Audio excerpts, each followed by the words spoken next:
الرحمن الرحيم الحمد لله وحده والصلاة والسلام على من لا نبي بعده أما بعد. Respected elders, brothers, sisters, inshallah, tonight we'll be reciting the 22nd juz of the Quran in our Salat al-Taraweeh. So the 22nd juz means tonight is the 20th night of Ramadan, the last night of the second Ashara. The famous hadith of Rasulullah sallallahu alayhi wa sallam said, أوله رحمة وأوسطه مغفرة وآخره عتق من النار أو كما قال عليه الصلاة والسلام. That the first 10 days of the month of Ramadan are the days and nights of mercy. Meaning when a person does ibadah, that worships Allah, then he secures and attracts the rahmah and the mercy of Allah. وَأَوْسَطُهُ مَغْفِرَةً. Then the second 10 days and nights of the month of Ramadan are to acquire the maghfirah. Now that you have the mercy of Allah in the first 10 days and nights, now you need to do more to acquire the maghfirah and the forgiveness of Allah. وَآخِرُهُ عِتْقٌ مِّنَ النَّارِ. And then the last 10 days and nights are to secure your freedom from the fire of Jahannam. Because now you have the rahmah and the mercy of Allah, and you have the maghfirah and the forgiveness of Allah. Now both of those lead to what? عِتْقٌ مِّنَ النَّارِ, freedom from the fire of Jahannam. So some of us, inshallah most of us, not all of us, have inshallah done enough to acquire the maghfirah and the forgiveness of Allah. But if we have not, then we still have this one night, tonight, and then we have tomorrow, that we do extra and we say, oh Allah, maybe I have not done enough, Ya Allah. And definitely I have not done enough. I have not done enough as much as your Rasul sallallahu alaihi wasallam did, as much as his Sahaba did, as much as the pious predecessors of the Ummah that they did in these blessed days and nights. But Ya Allah, please accept this little effort from me and give me your rahmah and your maghfirah, and give me the freedom from the fire of Jahannam in the coming days and nights of the month of Ramadan, inshallah. So if tonight is the 20th night, that means tomorrow is the 21st night of Ramadan, the first odd night of the last Ashara, possibly Laylatul Qadr. In one hadith in the time of Rasulullah sallallahu alaihi wasallam, Laylatul Qadr happened to occur on the 21st night, according to the hadith and the observation of the Sahabi radiyallahu anhu. So we need to start getting prepared, inshallah. I mentioned a few days ago as well that the minimum, the least we can do, the bare minimum that we can do is that we stay here right till the end. Because once we go home, we go to sleep, many a times it's hard to get up. We may get up just 20 minutes before the suhoor ends. We quickly eat something, and then we didn't really get to do any ibadah throughout the entire night. So when we are here together as a jama'ah, it makes it easier. They say in Arabic, they say al-baliyatu idha ammat khaffat. Right, that when a calamity is widespread, it becomes easier. So this is not a calamity, this is the rahmah and the mercy of Allah. But when we do it together, it becomes easy. Now imagine you have to pray 20 rak'at of Taraweeh at home.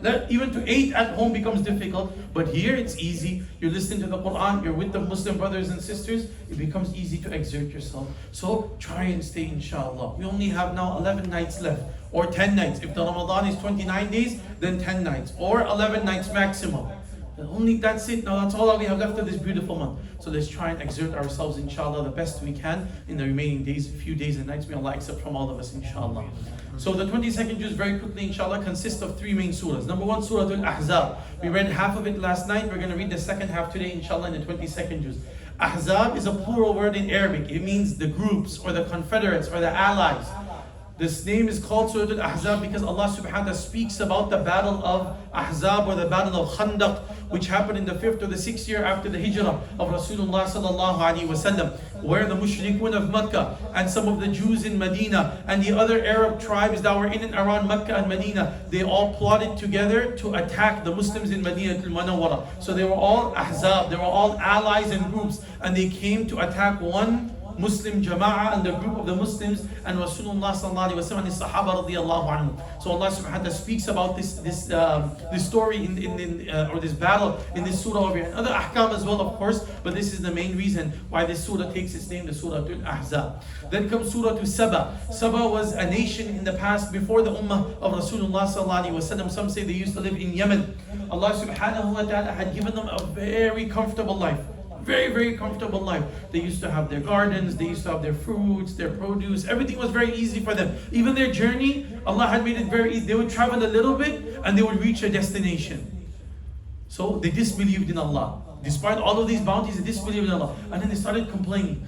man, when we travel, it's too basic. We want to go up and down. We want something different, something adventurous, journey or something like that. I know this is too easy and that's too easy. And they started being unappreciative for the ni'mas and the bounties of Allah subhanahu wa ta'ala. So then Allah subhanahu wa ta'ala changed them slowly. And gradually all of their fruits and the produce and everything that they had was snatched and taken away from them.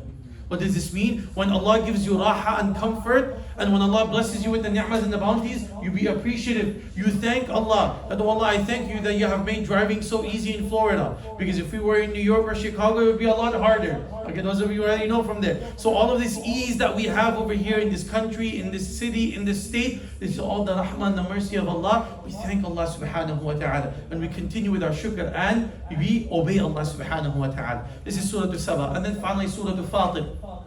The surah gets its name because Allah begins this surah with this name. Alhamdulillahi fatir as-samawati wal-ard ja'il al-malaikati rusulan uli ajniha. Fatir means the one that creates without any prior model and example.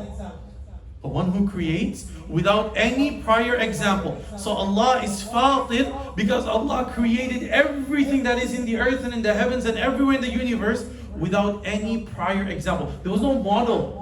It wasn't like, when we look at the model and then we build something. Okay, you get an idea, inspiration from here, and then you build something. No, Allah created all of this just like that, without any inspiration, without any model or example to take from. So Allah is the Fatir. So Allah mentions a lot of the ni'mas and the bounties which He has created and which He has given us in this dunya and in the akhirah as well. So this is Surah Al-Fatir, and inshallah we'll read a little bit of Surah Yasin. We will discuss that tomorrow inshallah. May Allah subhanahu wa ta'ala grant us all the ability to recite the Quran, inshallah, learn from the Quran.